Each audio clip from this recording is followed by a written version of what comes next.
Hi, I'm Adam Grossman. I wanted to take a few minutes. I'm with Pastor Matt today, and we wanted to talk you through one of the most important things that our church has been doing in the last few years, which is our GLOW initiative. What we're going to do is spend probably about 10 minutes here just talking through what COVID-19 has taught us and how we're going to kind of recast GLOW in light of that. So what's on our agenda today? First of all, we're going to talk about what we learned about our original plan. How did COVID-19 force us to adapt? And then how have we continued our mission during the shutdown? We have some great recaps, some great stuff that's been going on. And then we want to talk you through the revised timeline and budget. We'll talk at the end about all the things that are going into our annual meeting, but this is certainly one of the most important ones. So with that, I'm going to turn it over to Pastor Matt, and I'm going to put my mask on. So if you remember back in February, we had about 150 members go through the GLOW presentation, the original version of the GLOW presentation. Obviously, as Adam mentioned, since then we've learned a lot, we've thought about a lot, we've talked about a lot of different things, and we've revised the plan. So essentially what we want to do today is remind you about what the original GLOW plan was, but then also tell you some of the revisions that we've made to the plan. So if you remember, the original GLOW plan talked about 7 different priorities, and here's where they are. The 3 major priorities that are going to direct our ministry for the next 5 years, which is growing worship, growing ministry to families with children, growing this thing that we call Center of Faith, and then 4 kind of supportive priorities that are going to help the 3 major ones happen, right? There's hotspots. There's this thing called C10, which has 2 components to it, both service projects and Mission U, which is the leadership development arm, and then also finally Redeemer Online. And we thought about those 7 priorities, and as we thought about those 7 priorities, we recognized that we needed to do some new things, right? That basically Redeemer's trajectory over the last 10 years is pretty flat, despite all of the great ministry initiatives that we've put together. But we need to do some new things. And so as we think about what we've learned over the last several months with COVID-19 and the shutdown, but also the ministry that's continued, we've seen some things really affirmed for us. And one of the things that we saw affirmed was that we need to embrace the new. We need to think about doing ministry in new ways, in new terms, with new programs, new systems and processes, new technology, all of that kind of stuff. We recognized that we needed to do new and different things if we were going to change the trajectory of Redeemer's growth over the next 5 years. The COVID-19 shutdown also affirmed some of our original thoughts and questions as we were thinking about this strategic plan. So for instance, how do we grow worship? Well, that's priority number 1, right? That's the thing that we've been really thinking a lot about over the last couple of months during the shutdown. How do we continue to have worship and even grow worship? How do we continue to have ministry to families and children with Faith Lab? How do we, during the COVID-19 shutdown, how do we focus in that area? How do we, again, serve our community, which is the Center of Faith, right? During the COVID-19, there's been opportunities to serve our community. How do we raise up leaders and new leadership for service? Again, that's C10. But then also one of the big ones that we're going to talk about in a minute is how do we leverage technology to continue to expand our ministry and our mission? So we've talked a lot about that. So in a lot of ways, as we walked through this COVID-19 shutdown, we realized that we're thinking about the right things. We're asking the right questions, okay? Now, as we think about this, I want to be real clear about one item. As we've been talking a lot about systems and processes and all those kinds of things, we recognize, again, that the important part of our ministry is the people, right? Our key constituencies, our members, our CDC staff and families and children, and the people that live in our 2-mile radius, our community. We need to focus on how do we serve and minister to those 3 constituencies. Now, we had to put a lot of different systems and processes and procedures in place during the shutdown to ensure that we continue to meet the needs of our neighbors and serve those kinds of people, serve those constituencies. But we always want to remember the people are most important. The people are the priority. The systems and the processes are really, really important. We got to put a lot of energy and thought to make sure that those things are developed well, but the people are the biggest priority, okay? So the biggest thing that we learned, I think, through the COVID-19 is that as we thought about those 7 priorities, really, those 7 priorities have been affirmed to us, that they are the right priorities for our ministry for the next 5 years. We had some specific thoughts about how those priorities were going to be rolled out and the timeline for those things. Over the last couple weeks and months, what we've realized is that the timeline probably needs to be adjusted, but the priorities are the right priorities, okay? And so even though we had to pause from some of the things that we were thinking about originally with the COVID-19 shutdown, we've recognized that some of the other major priorities that are in it are the right priorities. We just have to rejigger the timeline a little bit, okay? So, what we've witnessed programmatically over the last couple of months. The first thing that we've witnessed is the food distribution program that we've had, which is really priority 3, the center of faith. Again, that priority was something that was 4 or 5 years down the road. Well, here we are. It's right here in front of us, right? God has essentially said, now we need to do that now. Okay, we need to start really implementing this center of faith right now. So as of last week, as of the beginning of July, we had distributed 700 food packs to people from our community. Praise God for that, right? That's a fantastic thing, and Redeemer was really, really critical in making that happen. We've also developed a network of donors and supporters throughout the community who every week are giving to the food drive. And what I mean by that is organizations like Wegmans, like the 7-Eleven, like Idle Hands Bakery, and other organizations that every week are contributing to our food drive. And again, that's just an incredible thing as we develop a network of support. We have continued ongoing donations from Redeemer, from our Child Development Center, even from people from our community that every week are bringing food in and donating it to the food drive. Again, which talks about how well this program is going. We've had about 20 to 25 volunteers that have been helping out with this. And lots of people are asking, hey, how can we help out? And that's just an incredible thing. So again, we've seen during the COVID-19 shutdown this great opportunity to serve our community in a way that we didn't even think about, but here it is now. The second thing is really leveraging technology and the use of technology to grow our mission, especially online worship.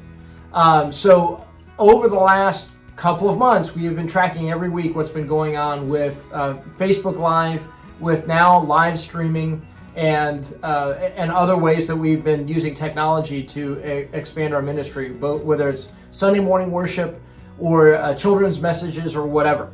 And we've been having about an average of 700 people view Redeemer's Sunday morning offerings, either through Facebook Live or through live streaming over the last several months. That's phenomenal. And as we continue to come back to worship and more people are coming back to worship in person, we're actually seeing that number continue to rise, which is really, really fantastic. Again, we've been using technology a lot in our day-to-day operations, from meetings with the board of directors and a board for spiritual care and the call team that's been calling around in all kinds of different ways, the Joy Group and Bible studies. And again, this past Sunday, we started a virtual Bible study, and we're going to start using and leveraging technology in all kinds of different ways to expand our ministry.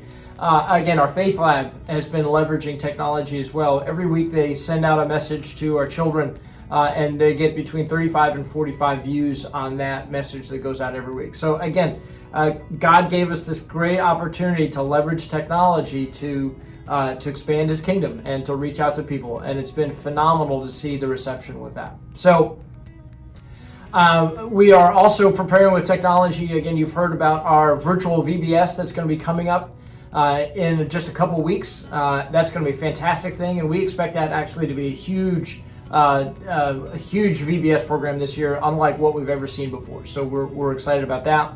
We continue to provide weekly chapels for our CDC children, and our CDC has been using technology to have circle time and to do storytelling and all that kind of stuff. And even we've had a member actually start to look at a hotspot, which is again an off-campus ministry opportunity to gather together neighbors to review the message from the week, the Sunday morning message, and then to sit there and talk about that message with people from their community. So again, we didn't think that was going to happen for a while, but now we've had a member who said, hey, let's start to launch this thing and see how it works, kind of a beta test for hotspots. So again, if you remember our mission, reaching people for Jesus, embracing them in a Christ-centered community, nurturing them in God's word to be faithful disciples. We recognize that as we've talked about the GLOW plan, again, identifies the right priorities. But COVID-19 has helped us to say, all right, maybe we had an original timeline about how these priorities were going to play out, but God has said, nope, I've got a different timeline for you. So again, we're really excited about how God has really affirmed those priorities, but we've recognized that we need to reassess the timeline. So it's not so much about the what. We got the what right. It's about the when. So we're readjusting the when. So let me just take you through the readjustment of the timeline a little bit. If you remember back in February, for those people who watched were part of the original rollout, this was the original timeline. All right, we had the 7 priorities and how over the next 5 years they were going to be rolled out, one thing and another. We recognize that we can't do everything all at the same time. We had the original 5-year timeline cost, right? Between $325,000 and $565,000 based upon the biggest variable, which is really staffing, and how quickly we bring staffing on. So what we've done over the last month is we've rethought the timeline based upon what we're seeing happening on the ground. And essentially, here's what the timeline looks like, okay? So we've moved some things up, we've pushed other things back. And if you look at this timeline, again, the 2 big things that we've seen over the last couple of months is the Center of Faith priority and the Redeemer Online priority. The orange boxes there simply mean that we're going to spend the next 6 to 9, maybe 12 months doing research and development on those areas. We've had enough data that we've captured over the last couple of months to tell us that these are really significant, but we don't want to make a whole lot of decisions about financial investment when we don't have a plan in place.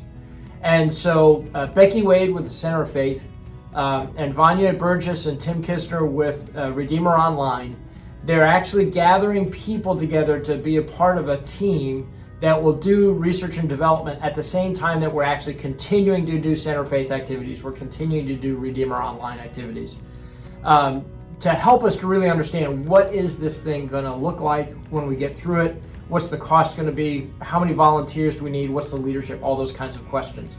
So that's what those 2 orange boxes are about. They're about really doing research and development over the next several months, and then coming back to present a plan to me and to the board of directors to help us understand what that looks like from a financial perspective.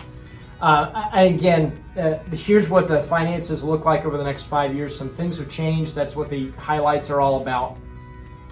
And we recognize that, again, this is just kind of a rough plan, and that there's going to be some change with this as we move into the GLOW plan proper, okay? So, anyway, that's basically the important items with this. There are a couple of other things that Adam wants to tell you about just to make sure that you're up to speed with what the next couple of months look like. Yeah, excellent. All right, we'll trade masks. Yep. There we go. So, again, exciting stuff, and it's exciting not only to see that we're going to be in research and development for the next year on 2 of those big initiatives. We're going to be beta testing stuff. So as you've seen, I mean, we've handed out hundreds of food items. Unreal just to see the kind of the uptake on that, and it'll be exciting to see how that all comes along. It's important. We have a couple of dates and things that we want to keep in front of you. First of all, July 19th at 1 p.m. we are going to be having our budget hearing, and that'll be a mixture of in-person and virtual at 1 p.m. This is probably, again, it's going to be one of the more challenging budgets that we ever have, given what's happened over the past several months, and then we have to try to predict what's going to happen over the next year, as well as go over the budget of the previous year, which you can imagine went quite a bit differently than we thought it would. So if you want to kind of see us go through all that, that'll be at 1 p.m., either here at Redeemer, and we'll have more details about the logistics of it. And then we'll also probably touch, because GLOW is part of the strategic initiatives, we'll be able to take questions on that. And then August 16th, we're going to have our annual congregational meeting in between services at 9:30. And so that'll be a mixture of in-person and virtual, just like our budget hearing. And we'll have some details and explanation on how to do virtual voting. And that'll be a first for Redeemer. The big thing, what I would want to point out is that at the budget hearing, there are actually 4 things that we're going to be discussing in some detail. The first one is the GLOW recast. We've talked about that here on the video today. We're going to present the budget, but then we also, over the last couple of years, have had a small group of people spend a lot of time working on Redeemer's Constitution and bylaws. Jen Riegel's been the latest to kind of lead the effort on that. Well, we've gotten those done and back and through the district, and so we're going to be putting those before our congregation for passage. So again, something we'll go through a lot of the details. A lot of it's just getting us up to probably where we always needed to be, but it's been a lot of work, and so what we're hoping is that we can get that and then we can go forward. And then the last piece that we're going to introduce is the concept of a sabbatical policy. I think we all know the guy next to me has been kind of burning the midnight oil around here for a number of years. And so what we want to do is begin to bring into his work process just the ability to just step back and find a way to find meaningful active rest. And so I'll talk to you a little bit in the budget policy about why we think this is such an important policy to have as part of Redeemer's strategic plan. So if you're interested in that, please tune in on July 19th. And then during the meeting, we're going to have an election for 2 board of directors members. We're going to have the GLOW vote, and then we're going to pass the budget, and then hopefully pass the changes to the RLC Constitution and bylaws. So again, should be a good meeting, and keep your eyes on the email for all the processes that we're going to have to do virtual voting, and that's going to be an adventure for all of us, I'm sure. So that's what we have. Matt, do you want to finish us off? Thanks very much, everybody. It's great to spend some time with you today. If you have any questions about GLOW or the GLOW process, please visit the website. There's a lot of information on the GLOW tab that's there. Both the original plan and then this will also be an updated video that'll be on there. And if you have any questions, please don't hesitate to reach out to me or reach out to Adam, and we'll walk you through things for the next couple of months. Okay? So thanks, everybody. We'll look forward to talking to you soon. Take care.